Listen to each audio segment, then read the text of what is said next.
Dando continuidade ao estudo da obra, vamos ao capítulo 19, Horas de Angústia. Na psicogênese profunda das enfermidades mentais, sempre depararemos com um espírito assinalado por problemas e dívidas que o afligem, encarcerado na dor de que se não pode evadir. Fazendo uma análise, Manuel Filomeno começa a falar de enfermidades mentais nesse capítulo, e acredito que no subsequente também, e já chama a atenção aqui uma diferença, né, de alguma forma, da análise dos problemas mentais numa vista materialista e da outra embasada pela visão espírita. Sempre que se observa essas enfermidades mentais, a gênese desses problemas a gente vai encontrar no espírito, né? Que de fato ele é assinalado por problemas e dívidas que o afligem. Nós sempre chamamos a atenção de que a grande descoberta, né, uma das grandes descobertas que Allan Kardec nos traz, de fato, é a realidade do espírito, em especial nessa realidade de que é ele o portador dos problemas, bem como da solução. Não somente, porém, na problemática dos distúrbios psíquicos, mas igualmente em toda e qualquer situação de sofrimento, particularmente quando no envoltório carnal, sob as graves injunções das limitações orgânicas. Então, não só na questão dos distúrbios psíquicos, mas em qualquer situação de sofrimento, quando nós nos encontramos nesse envoltório carnal, né, no nosso escafandro celular, no nosso corpo, esses sofrimentos, essas dificuldades, ela é proveniente do ser eterno, que é o Espírito. Vejamos o que ele diz à frente. Responsável por si mesmo, na escalada ascensional, apesar das soberanas leis de amor que o amparam e inspiram, é o Espírito que modela a aparelhagem de que se utilizará em cada reencarnação, como decorrência imediata e inevitável do comportamento que se permitiu na experiência anterior. Vejamos o quão claro Manuel Filomeno de Miranda expressa esse conceito que a doutrina espírita traz, que de fato é uma forma peculiar, única de se enxergar. O espírito, ele é o responsável por si, e é ele que modela essa aparelhagem no processo da reencarnação. E essa estruturação do corpo físico, olha como ele coloca, é uma decorrência imediata e inevitável do comportamento. Então, o que nós enxergamos hoje, trazendo aqui com muita lucidez as nossas tendências, as mazelas que trazemos no corpo, enfim, tudo aquilo que é uma marcação para nós como um sofrimento, ou até mesmo como um ganho.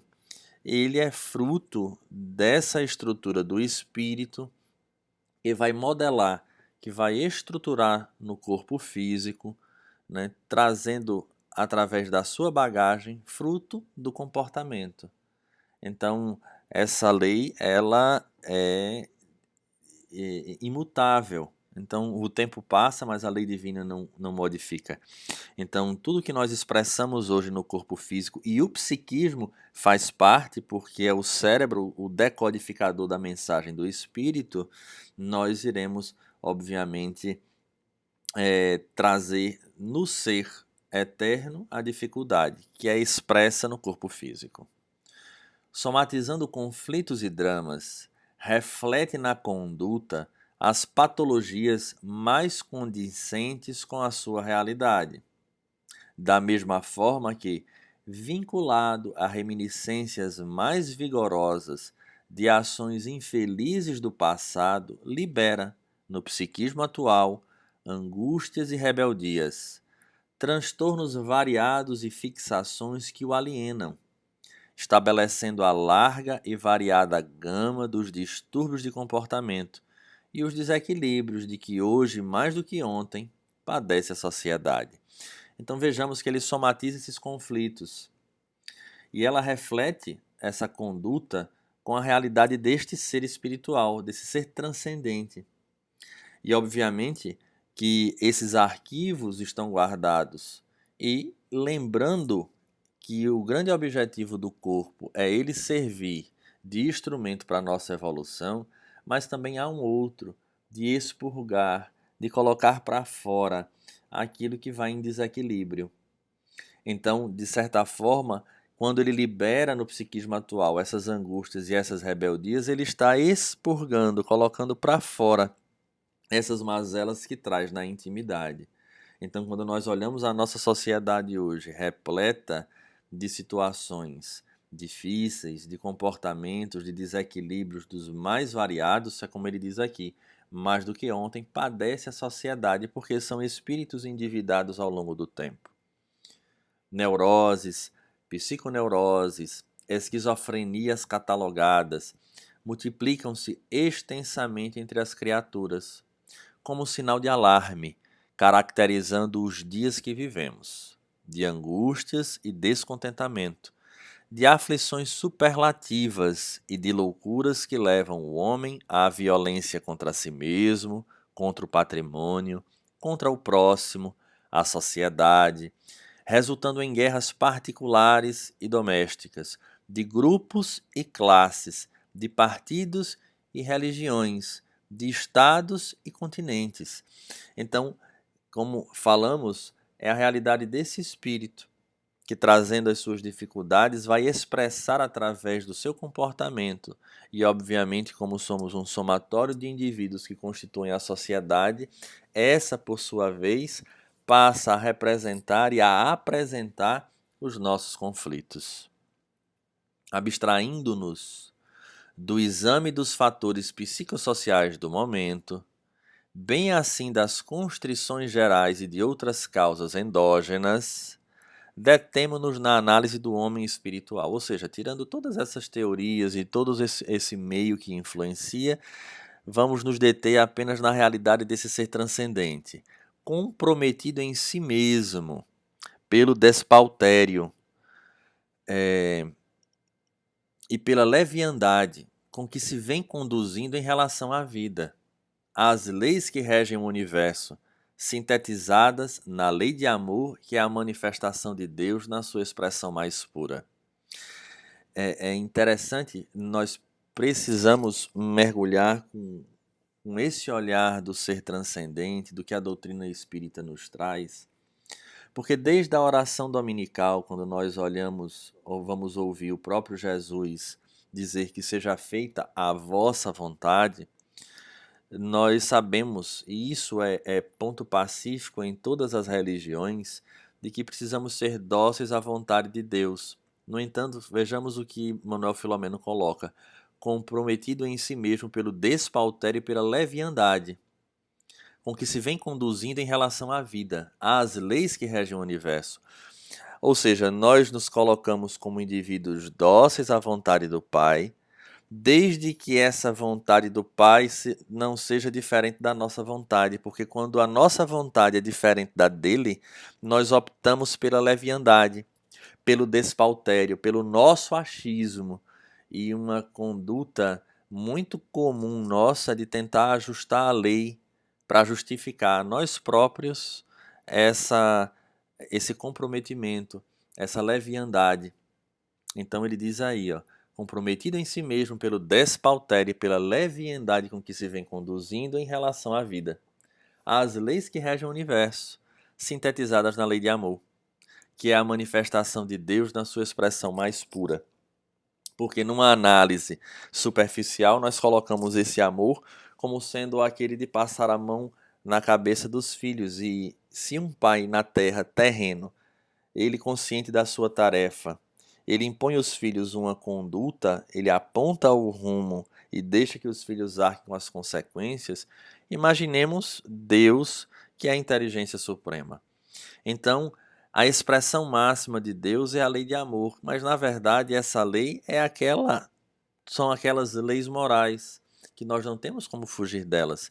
Então, toda vez que optarmos pelo despautério e pela leviandade de fazermos o que nós achamos que é o certo, haverá consequências das mais diversas. Delinquindo, o espírito encarcera-se no erro, que procura dissimular, mais de que se não evade, senão quando recuperado pelo refazimento da ação condigna, anulando o mal antes perpetrado. Então não adianta nós querermos fugir da realidade, cedo ou tarde chegaremos a ela. Não tem como evadir o fato de nós buscarmos justificativas das mais diversas, não anula o resultado da lei divina, porque ela é imutável e ninguém consegue fugir a ela. Nós só iremos recuperar, nos refazendo através deste processo, quando a nossa ação positiva superar a tendência negativa. Para que isso aconteça, é preciso que a gente não mais opte por esse mecanismo de fuga, que a gente aceite a imposição da própria lei que se manifesta na nossa própria existência. E uma vez assim agindo conscientes, mas agora entendendo que esse período que nós passamos, de qualquer tipo de sofrimento que seja, ele é momentâneo, porque nós somos um espírito, né? Nós somos imortais, nós iremos aí sim refazer, reparar, avançar. A consciência que sedia no ser eterno, o espírito, e que se exterioriza pela cerebração enquanto se está reencarnado, pode adormecer sob o anestésico da indiferença ou da brutalidade, ou subtrair-se à reparação, submergindo no oceano dos traumas e dos estados primitivos. Então, essa consciência encontra-se no espírito, que ela se exterioriza através do nosso mecanismo cerebral, do nosso sistema nervoso, enquanto reencarnado. Então, quando nós estamos nessa realidade, ela pode sofrer algumas situações. A anestesia da indiferença, de não darmos ouvidos, ou pela própria condição do espírito ainda, da brutalidade, pelo fato da escala evolutiva de estar muito no início, né? Mas cedo ou tarde, a gente vai ter que encarar os resultados. No entanto, essa consciência sempre desperta, ergastulada ao delito que a soma, ou seja, aprisionada ao delito que surge, avolumando-se com cargas deletérias na condição de culpa-remorso, amargura-arrependimento, que se farão presente no futuro corpo carnal. Ou seja, amanhã a gente vai ter essas sensações, né, essa condição de culpa-remorso ou amargura-arrependimento que se fará presente nesse futuro corpo, que talvez já estejamos sofrendo hoje, cujo agrupamento cerebral se desequilibra, dando origem aos distúrbios aludidos, às fobias, às psicoses, à deteriorização da personalidade. Ou seja, nós vamos observar que no momento em que ela surge, né, nesse nova estrutura cerebral, já é fruto desse espírito que traz como herança o resultado do equívoco, do delito que cometeu anteriormente.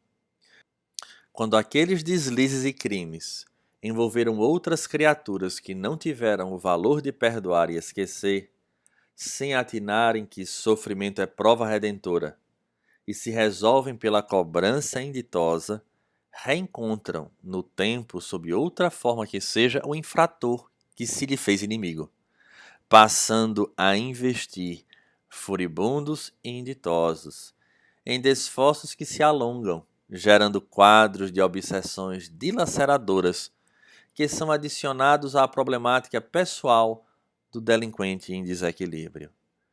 Ou seja, quando nós, nesse passado, agimos de maneira desequilibrada e atingimos e prejudicamos outros, quando esses outros não optam pelo perdão e esquecimento, né, lembrando, né, desse conceito de que o sofrimento é prova redentora, ou seja, esses espíritos que sofreram pelos nossos equívocos têm nessa condição a possibilidade de avançar na evolução, mas muitos de nós optamos por não perdoar e esquecer, e se resolvem pela cobrança inditosa, que é o processo obsessivo, eles partem com desforço, né? Raivosos, furibundos, inditosos, raivosos, inditosos, em desforços que se alongam. E aí sim, somado ao problema dessas psicoses, dessas neuroses, de tantas situações de problemas diversos, psíquicos ou psiquiátricos, nós teremos ainda adicionado a esse problema a presença daquele espírito cobrador. Não descartamos, portanto, nos portadores de alienações mentais a obsessão, apesar de reconhecermos os fatores atuais, catalogados e estudados pelas ciências da mente, neles mesmos encontrando o braço oculto da justiça que alcança os infratores, embora estes busquem justificar-se por não se recordarem das ações nefastas antes perpetradas. Ou seja, há essa realidade dos portadores de alienação mental, mas frequentemente somadas a ela há a presença da obsessão, né? Porque o próprio problema em si, estamos falando aqui dos problemas mentais, já é por si só o braço oculto da justiça, né? Já é o resultado da ação. Apesar de muitos, como não lembram desse passado, justificam que não lembram de nada que fizeram. E nós podemos afirmar com convicção, ainda bem que nós não lembramos do nosso ontem. No íntimo, cada portador de distonia psíquica, quando ainda não perdeu a lucidez do raciocínio, sente a presença da culpa atormentadora, que os psicanalistas intentam encontrar no exame que fazem a partir do momento da fecundação. Em suas respeitáveis pesquisas, culpa, entretanto, que precede a própria fecundação, por se encontrar íncita no espírito, esse viajor do tempo incomensurável. Ou seja, esta culpa não é da atual existência frequentemente. Ela está inserida, ela está implantada no ser eterno, que traz a essa reencarnação, ou a atual encarnação, né, a consequência daquilo que fez ontem. Com as luzes que a doutrina espírita projeta nas atormentadas cultura e ética modernas, abrem-se perspectivas para terapias mais consentâneas com essa problemática, prenunciando a paz que advirá após as sombrias e graves horas de tormenta que desaba sobre o homem e o organismo combalido da sociedade. Ou seja, a doutrina espírita ela projeta, né, ela auxilia nessas terapias que se tornam mais adequadas, porque no espiritismo trata-se desse ser eterno, inclusive atingindo com o mesmo sentimento de querer ajudar esses espíritos que porventura estão tornando a situação mais grave através do processo da obsessão. Então, está aí a contribuição de Manuel Filomeno, nos lembrando dessas situações que se encontram sempre atreladas ao espírito imortal. Até a próxima.